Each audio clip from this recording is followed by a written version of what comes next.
The Black Ship Side Story, Barony of Screaming Forests, Day 22. The crew from the Forentis Grand Informant sat in the lounge area of the accommodation and studios. It had been just 17 days since the royal invitation had been issued. Princess Clara, with the assistance of House Forentis, had requested that a news team be sent to the principality, with the two news anchors who had presented the victory at Hastrung. A request from House Forentis would have been cause to respond. A royal request, especially one by the Reaper herself, could not be ignored.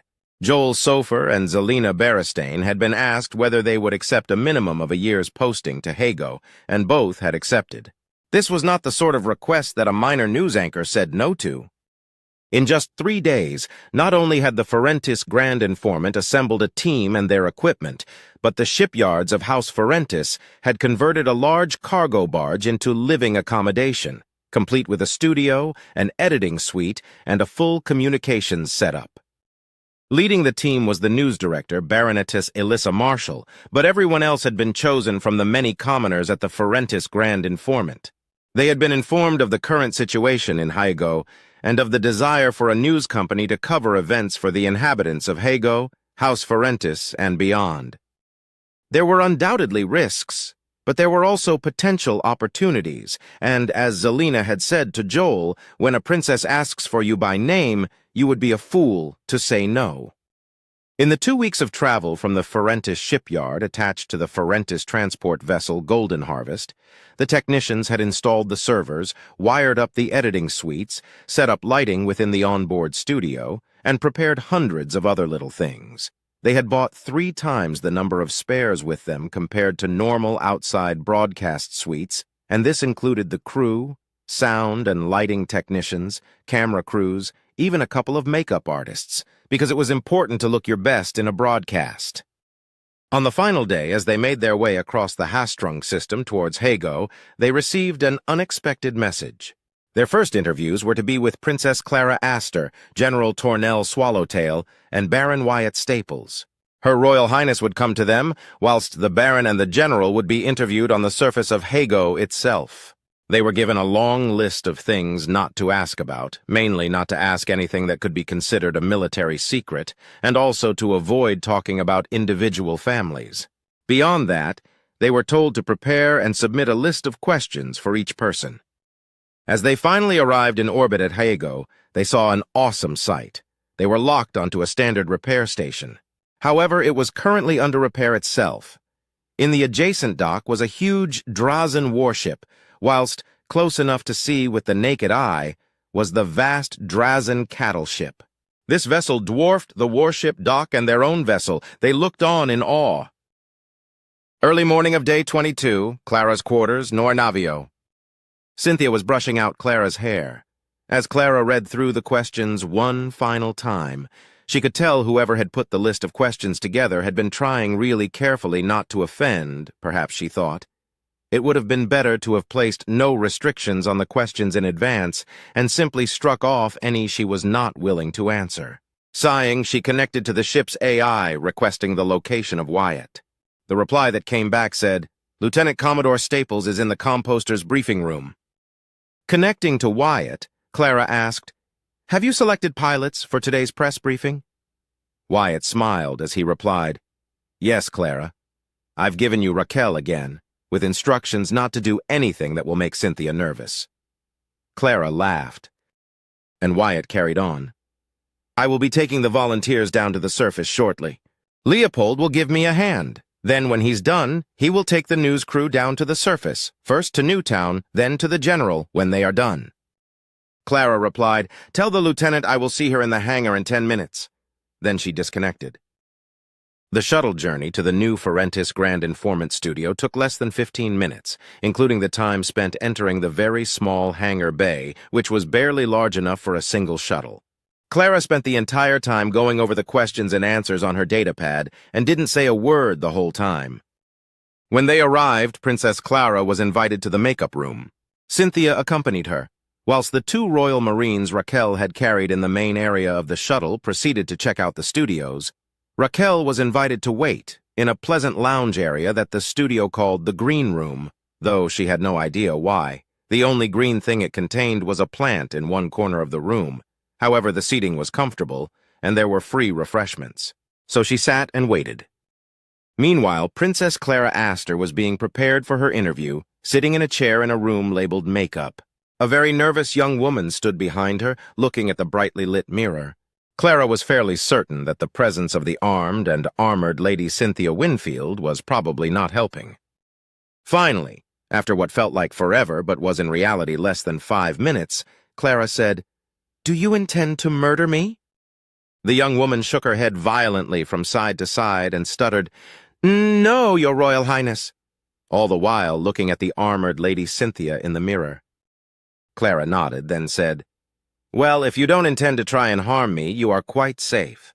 Why don't you start by telling me your name, then explain why I am sitting in front of this mirror with what feels like a sun pointing at my face?" Gaining a little confidence, the young woman replied, "My name is Claire Montague, Your Royal Highness. We use a bright light around the mirror to show every detail that will appear under studio lights. The camera will show every blemish, even on someone as beautiful as Your Royal Highness." Clara held up a hand and said, "Claire, why don't you just call me ma'am? Otherwise, this may take a very long time indeed." Claire replied, "Yes, ma'am." With Clara nodding her head in approval, Claire continued, "So we use professional makeup, which hides any blemishes and gives you a natural, flawless look despite the lights and cameras." Clara smiled and said, "There, that wasn't so bad, was it? Why don't you continue and explain what you are doing as you do it?" And so for the next nearly 20 minutes, Claire applied the makeup, giving Clara a radiant look that brought a smile to the young princess's face. She finished up by just adjusting a few hairs, then stood back and bobbed a curtsy, adding, "All done, ma'am. I'll summon the floor manager." Claire pressed a button, and within 2 minutes a smart middle-aged man had appeared, introducing himself as Javier. He briefly explained that they had 2 sets available for the interview, and asked Clara to choose which one she preferred. There was a formal situation with a desk between the anchor and the princess, or a more comfortable pair of armchairs set at an angle to each other, with a small, low table between. It was this latter arrangement that Clara selected. Another young woman came over and carefully, as if her life depended on it, attached a tiny microphone to Princess Clara's dress. Once the microphone was connected, Zelina Berestein came over to introduce herself, and they briefly discussed procedures while lighting and cameras were adjusted for the best results. Finally, everything was ready, and the floor manager called out, recording in 3, 2, 1. While Clara was being prepared, Wyatt and Leopold had been busy transporting almost 200 crewmen to Newtown. 2 shuttle trips each had been sufficient. Wyatt was pleasantly surprised at how many volunteers he had managed to get. In reality, they had more than he could use for a single day. So this was the second day of 3, when crewmen and women from all branches had offered to come and paint the children's homes. They had enough scaffolding and enough builders who knew how to assemble it that they could manage to work on about 35 homes each day. The people of Newtown had all agreed to do the children's new homes first, and so a procedure had been worked out. 3 days ago, 35 houses had been set up with scaffolding. Then the houses had been scrubbed down, loose paint removed, any minor repairs made, and the surfaces sanded down. Fortunately, there were plenty of people who could perform these mainly simple tasks. 2 days ago, the first batch of crewmen had come down, each wearing a set of disposable overalls.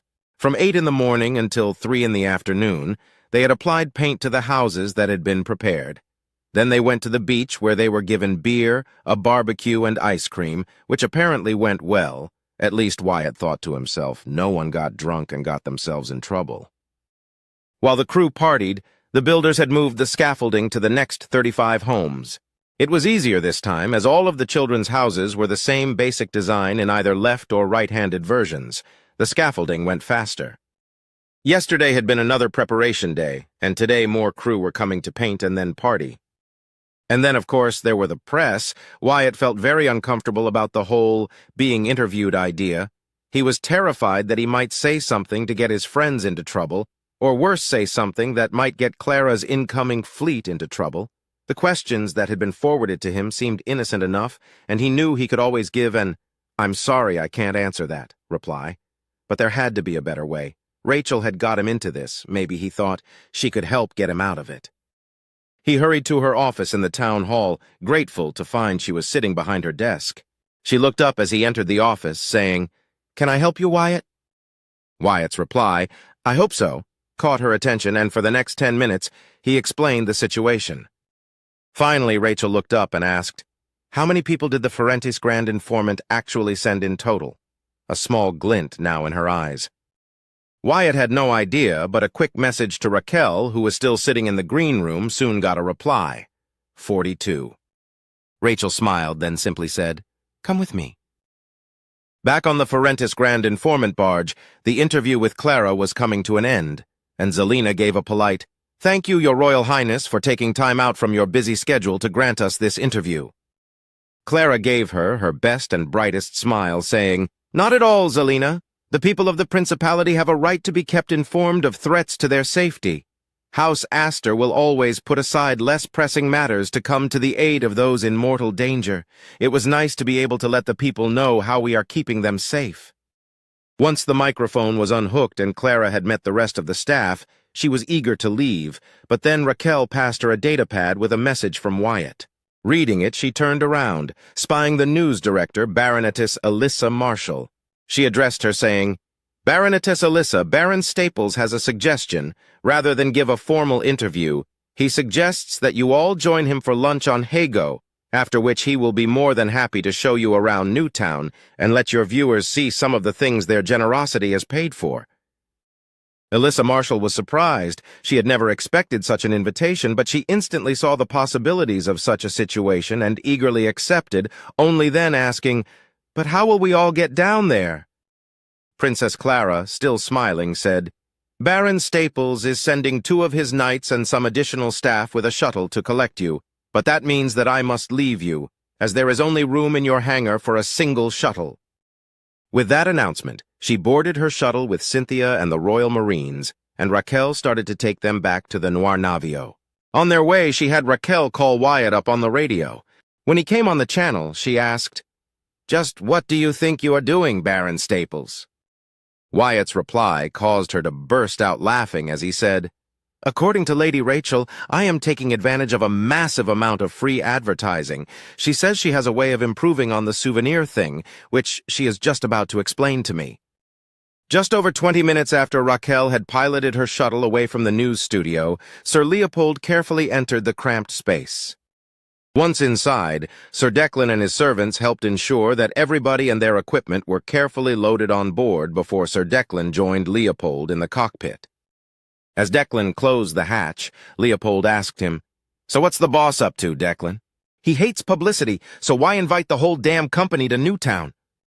Declan looked at the scared-faced former commoner, then said, "The ways of our Lord are sometimes mysterious, but it seems to me that it is rare for him not to have a plan." Leo thought that over for all of 30 seconds before saying, "You know, Declan, you could have just said you don't have any better idea than I do." Declan combined a shrug with a gesture of surrender, causing Leopold to snort back a laugh. Then Leopold added, "On the bright side, while we have no idea what the boss's plan is, we will at least get a decent lunch out of it." Declan thought about that as they gently descended towards Hago before saying, "On that, Leopold, I can state we are indeed in agreement." When they landed, Leopold did so on the grass, leaving the new concrete landing pads clear. They still needed another 21 days for the concrete to fully harden, and he was not about to tell the boss that he'd put a dent in the new landing pads. Once landed, Leopold and Declan led the news crew to Newtown Square. Wyatt was waiting in the square. Tables had been laid complete with tablecloths and clean cutlery. "Good afternoon, ladies and gentlemen," said Wyatt. "I understand you have been traveling in a modified barge for 2 weeks, and while I am sure you have had plenty of nutritious food, in my experience such food is often bland and boring. I cannot offer you a grand meal, but the staff at the Checkers Inn have kindly assembled the makings of a buffet for you, much of which comes from the barony itself. Afterwards, I thought you might like to see what progress we have made in just 3 weeks, and you can also observe where some of the money donated by your viewers has gone." The kitchen staff brought out trays with cold slices of roast porcupig and chicken, chunks of cheese, freshly baked bread, hard-boiled eggs, potatoes in their jackets, fresh butter, pickles, mustard, and several vegetables, placing the trays in the middle of each table where people could help themselves. Wyatt said, "I'm told this is a local variation of a farmer's or plowman's lunch that dates back thousands of years. This is the Hago version." As they ate, Joel Sofer, who had positioned himself across the table from Wyatt, asked, "Is this normal food for the inhabitants of Newtown, or was it created especially for us?" Wyatt scratched his head, then said, "I just asked the inn staff if they could come up with an extra 50 or so lunches on very short notice. This was what they suggested. Almost everything, except a couple of the vegetables, is local produce. The butter and cheese come from a local dairy farm where they milk deer. The meat, eggs, and potatoes are all local, and the bread is made in the bakery here on the square using local wheat and rye flour. All of these items are on the inn's menu here. Elsewhere, we have different restaurants, each serving different styles of food, but the inn can serve a lot of people at once, so I brought you here." Joel asked Watt, "When we have finished our lunch, I'd like to film a short piece here in the square. With you, my lord? Then a tour of the town was mentioned?" Wyatt looked at the reporter and said, "Do I call you Mr. News Reporter, or is it Anchor?" Joel looked at Wyatt in confusion, then said, "No, my lord, Joel is sufficient." So Wyatt looked Joel straight in the eyes and said, "I see. Well, Joel, please call me Wyatt. Almost everyone else does, and I'm far more comfortable with it than I am with being called Lord or Baron all of the time." Joel looked into the eyes of the man sitting opposite him and remembered the recording of him stalking the halls of the gallant venture, and a chill ran down his spine. He swallowed, calming himself, then said, "Of course, Wyatt, but I will need to at least introduce you as the Baron." Wyatt let out an almost imperceptible sigh before replying, "That is acceptable." Joel let out his own sigh of relief, then said, "Thank you, Wyatt." Lunch was finished off with apple tart and ice cream, which everybody agreed was delicious. Then Wyatt introduced Rachel, Marcus, and Ino to the news team, and Baronetess Alyssa, asking, "Lady Alyssa, how can we best help out here? You have had a hopefully nice lunch, but I thought you might like to see the progress that these victims of the Drazen are making with their new life in what is to them a new world." A brief discussion was held, and it was agreed that Zelina and Alyssa would each take a camera crew to explore the town, with Rachel and Marcus accompanying Zelina and Ino escorting Alyssa. Wyatt would stick with Joel. Before they left, Wyatt said, "I want to make one thing clear. Just 2 people are living in Newtown that are from Hago. Everyone else is here as a direct result of the Drazen. You can ask them whatever you like about living in Newtown or about me. But please don't ask them about their experiences with the Drazen. I really do not want to hear that anyone was traumatized by such a question." As the rest of the news crews left with Rachel, Marcus, and Ino, a sound technician came over and attached a discreet microphone to Wyatt's uniform. Then Wyatt asked, "So, Joel, what do you want to ask me about?" Joel, with 2 cameramen and a sound recorder, moved to the middle of the square and started the interview. "This is Joel Sofer with the Forentis Grand Informant. We are here in the town square of Newtown in the Barony of the Screaming Forests, and this is Baron Wyatt Staples himself. Now, the Baron has requested that I call him by his first name, so I suppose my first question to you, Wyatt, is why?" Wyatt smiled, replying, "It's really very simple, Joel. Until a few months ago, I was a commoner. Then more by blind luck than skill, I did some things that brought me to the attention of the prince. He later decided that my actions were sufficient to make me a Knight Banneret of House Astor, assigned to serve the second princess, Her Royal Highness, Princess Clara Astor. When we came here, I got lucky again. In fact, I think it would be fair to say that we all got lucky, and we managed to defeat the Drazan, saving not only the thousands on board the Drazan cattle ship, the Eternal Garden, but also nearly 2 billion souls here on Hago. To my complete surprise, they not only awarded me some medals, but also increased my rank to Lieutenant Commodore and made me a Baron. So I think that, given I was a commoner for 21 years and a Baron for just coming up to a month, you will understand why I prefer to be addressed as Wyatt, rather than my Lord or Baron." Joel carried on saying, "Now tell me, Wyatt, why here and why call it the Barony of the Screaming Forests?" Wyatt, still smiling, said, "Why here? Well, it's a nice place, but the reality of it is that it's a symbol. The barony itself is mercifully small, but it has historic significance. Over in that direction," he said, gesturing with one arm to the northeast, is the site of the noble house where the rebellion started on Hago 30 years ago. It is also the location where the peace was signed, just about a month ago, both significant acts in the history of Hago. Also, there were no survivors from this area. The Drazen killed them all, so we would not be upsetting any of the existing population by coming here. As for the name, well, to remove the Drazen, we hit them with an orbital attack. Unfortunately, the Drazen had hidden plasma reactors to power their energy needs. When the orbital attacks hit, the reactors shattered, and significant areas of forest burned, taking the Drazen up in flames. Lord Istanel Ferentis, who is an expert on the Drazen, informed me that when they burned, the Drazen produced an audible scream. And so, with Lord Ferentis's permission, I named it the Barony of Screaming Forests, as a reminder to all as to how we should deal with the Drazen. The smile on Wyatt's face reminded Joel of the sort of expression he had seen on predators right after a kill. He decided to change the subject slightly. Continuing, he said, "Wyatt, you mentioned that Hago has been in revolt for 30 years. Yet I am looking around the square here," he said, gesturing around at the surrounding buildings. And save for what appears to be a ruined railway station, the buildings all appear to be in remarkably good condition. Wyatt laughed at that, then said, "Joel, I said almost the same thing when I first came here.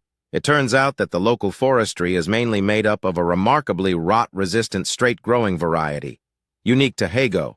As I understand it, this timber was once a highly prized export from Hago, and I am sure that General Swallowtail will ensure that it will soon be available again."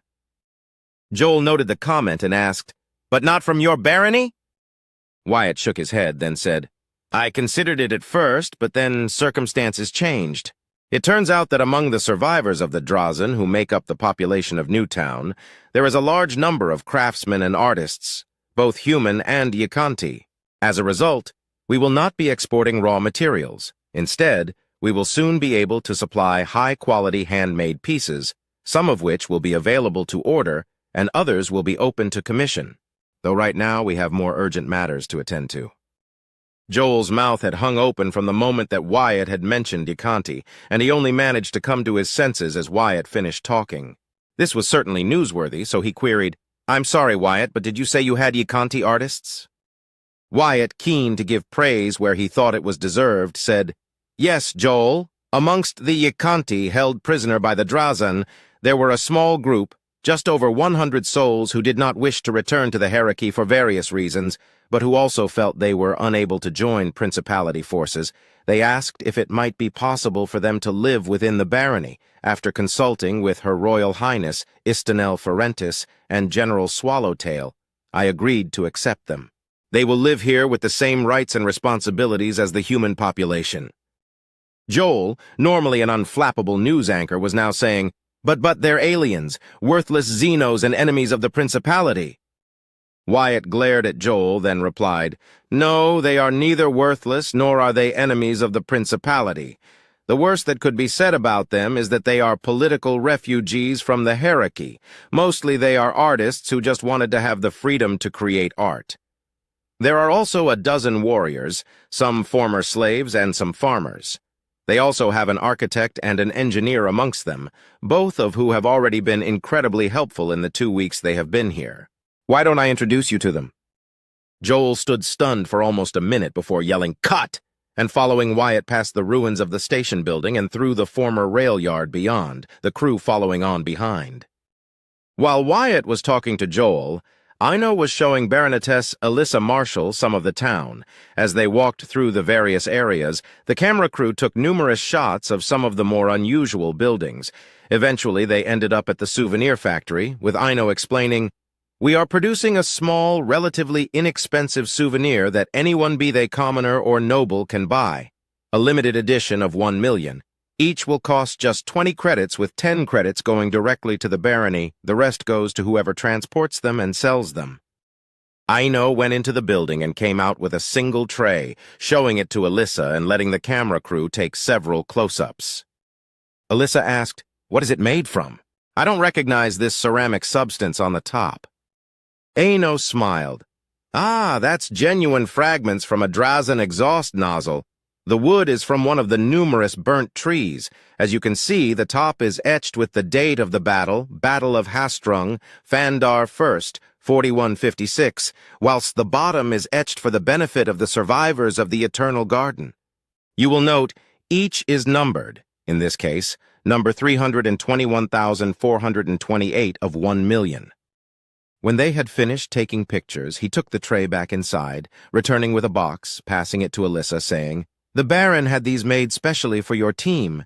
He said that being dragged out here stuck inside a barge for however long you're going to be here is a lousy assignment. These are just to say thank you for coming." Inside the box were 42 identical souvenirs. The lettering on the top was identical, but on the base, each was etched with the words, "A gift from the Barony of Screaming Forests to the team from the Ferentis Grand Informant." Ino added, "These are the only 42 that will ever be etched like that, so don't lose them." While this was happening, Marcus and Rachel were talking to Zelina as they watched some of the crew from the Noir Navio paint multiple homes. Zelina asked, "Can you explain what's going on here?" Marcus raised his eyebrows and looked as if he was about to make an impolite comment when Rachel interrupted. "These houses are the ones where the orphans are living. We have over 100. The town took a vote and agreed that we would fix up the children's homes first. Now some of these children were actually on board the Noir Navio during the main battle. We are not permitted to know the details, as they involve a classified mission. However, when Wyatt went to ask for volunteers to help decorate their homes, he was hoping for maybe 50 crewmen. He actually got almost 600, so as not to leave the vessel undermanned, Her Royal Highness, Princess Clara, has permitted almost 200 per day to visit on alternating days, in return for 6 hours of house painting.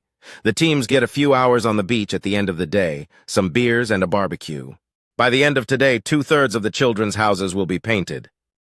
Zelina took the camera crew over to the nearest home being painted and talked to those doing the work, saying, "Excuse me, I'm Zelina from the Ferentis Grand Informant.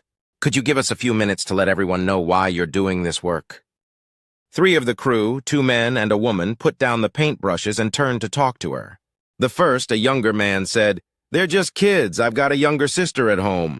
I'd like to think that if anything bad were to happen to her, some people would step up and help. The time on the beach later will be nice as well, though." The woman, a tough-looking soldier type, was next. She said, "I was one of those who boarded the cattle ship. I saw stuff you would not believe. Let's just say this is my way of saying sorry we didn't get there sooner." Finally, the older man said, "I'm a maintenance technician. 3 of those young kids ran into a burning room and dragged me out. Some of them got burned badly doing so. Yeah, no way was I not going to help pay off some of that debt." Zelina and the camera crew took some more footage, then walked back to Marcus and Rachel and asked, "So where are the children now?" Rachel replied, "It's a school day. Would you like to see?" Wyatt was in the train yard with Joel. They were standing next to a long, flat concrete slab, watching as a Yikanti and 3 young humans placed markings on the concrete surface. Wyatt walked over to the Yikanti, then turned to the camera and Joel, who nodded to the cameramen. "This," said Wyatt, "is Eben. He is our Yikanti architect, and he has designed the new building that will cover our sawmill. As you can see, we have a mill set up here that can saw trees up to 30 meters in length, but currently, we have only the important parts, such as the saw and the log scanner, covered by simple temporary covers." Wyatt pointed to 2 large, open-ended frames covered with some white plastic material. "These prevent water damage, but we want to enclose everything with a large roof to protect it. Eben here has come up with a clever design which allows us to use freshly cut green or unseasoned timber to form a self-supporting framework on which we can place a lightweight but strong cover. I'll ask Eben to explain further." Eben came forward with his datapad and explained that with numerous very thin, flexible beams bolted together into a grid and simple metal brackets, they would build a lightweight, self-supporting shell that did not require any internal support beams or columns. Instead of simple flat shapes forming a set of walls with an angled roof, they would get a long, organic, curved form made from far lighter materials, and that he and the technicians were currently marking out each point where the brackets would be bolted to the slab. He pulled up rendered images on his datapad to show Joel and the cameras just what the structure would look like when finished. After they finished filming and were walking away with the cameras off, Joel turned to Wyatt and said, "I'm sorry. I thought the Akanti were arrogant and hated us." Eben was polite, clearly clever, and explained everything in a way that almost everyone can understand. Wyatt nodded, saying, "Well, you have seen some construction. Perhaps now I should show you one more project where we are working with existing facilities on Hago to produce something new." They walked back to the far side of the square and through the arch to where the brand-new electric transport vehicle was waiting. While Wyatt was doing this, Marcus and Rachel had taken Zelina and her crew to visit the school. Marcus said, "You can film the classes briefly. Still, please don't interrupt the lessons." Inside, they found 4 classes in progress. Downstairs, they found one class teaching basic maths and another teaching English. At the same time, upstairs, they observed 2 art classes taking place. In one, some of the older children were drawing and painting with Elizabeth Swallowtail, while in the other, a young Yakanti and 2 human helpers were showing the children how to make simple clay bowls. Outside in the courtyard, Zelina interviewed Rachel, asking, "Can you explain to our viewers what we just witnessed?" Rachel replied, "As you know, teachers must be nobles. Unfortunately, we had no nobles with such skills in the survivors on the Eternal Garden who were willing to remain here on Hago. We do, however, have quite a lot of teaching assistants who we have pressed into service teaching basic skills. Unfortunately, we are desperately short of anyone who can teach more advanced skills. I can teach more advanced math skills, but that's all. Wyatt Baron Staples would like to appeal to any teacher who might be willing to volunteer to come here and teach. We can afford to provide a basic salary, but we will also provide you with a free home, good food, and children who are not just willing, but eager to learn." Rachel paused for a moment, then added, "We are also in need of a doctor. We have many medical technicians and nurses with plenty of experience, but we need someone willing to supervise. If there is any doctor out there who would be willing to come to a war-torn world and help us, you will find us grateful." With that, the camera crews packed up and returned to the square along with Zelina. The final short interview in Hago was carried out at the electric vehicle plant. Here, once again, Joel, after a short briefing, interviewed Wyatt. They started outside the factory, with Joel asking, "So Wyatt, this vehicle we have come here on looks new. Can you tell us about it?" Wyatt replied, "Well, Joel, when we arrived here, we discovered they had a small electric vehicle factory. This particular vehicle is indeed new. In fact, it's less than a week old. We followed instructions left behind and used stock already on the shelves in the factory to build it."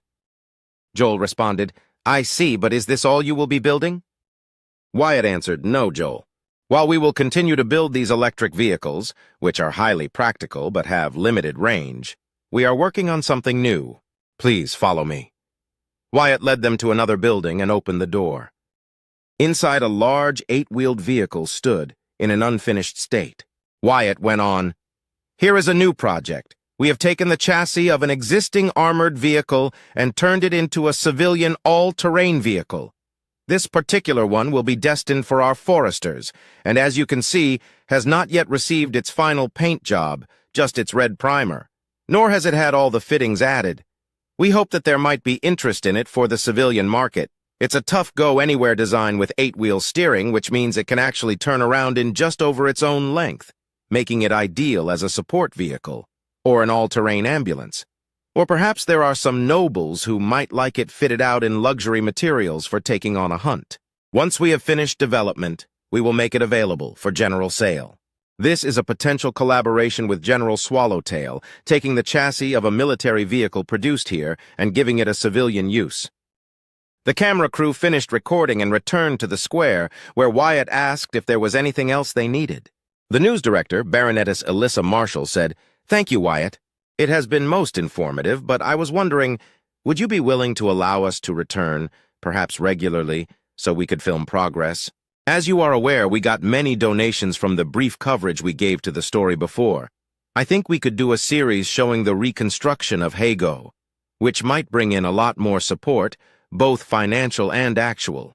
Perhaps finding people who will come here to offer skills you are lacking?" Wyatt replied, "Thank you, Baronetess Alyssa.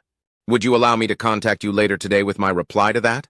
I'd like to speak with General Swallowtail, my council and Her Royal Highness, to consider the implications of such an offer. In the meantime, my knight Sir Leopold will take you to interview General Swallowtail." Alyssa nodded her head and said, "Thank you, Baron Staples, for allowing us to film so much, and for the gifts as well as the lunch. We shall look forward to hearing from you." Leopold waited until everyone was aboard the shuttle, then transported the news people to General Swallowtail's headquarters, leaving the two news anchors and their camera and sound crews before returning to the Forentis Grand Informant media barge, where everyone else got off. Then he returned to the Navio. General Swallowtail was waiting to greet them, forewarned by Wyatt over the radio. As Zelina and Joel exited the shuttle, followed by their camera crew, it took them a moment to realize that the older man in fatigues had a star on each collar. They approached him saying, "Good afternoon, General, we're from—" Tornell interrupted them. "Yes, I know. The Forentis Grand Informant, so what do you want with me then?"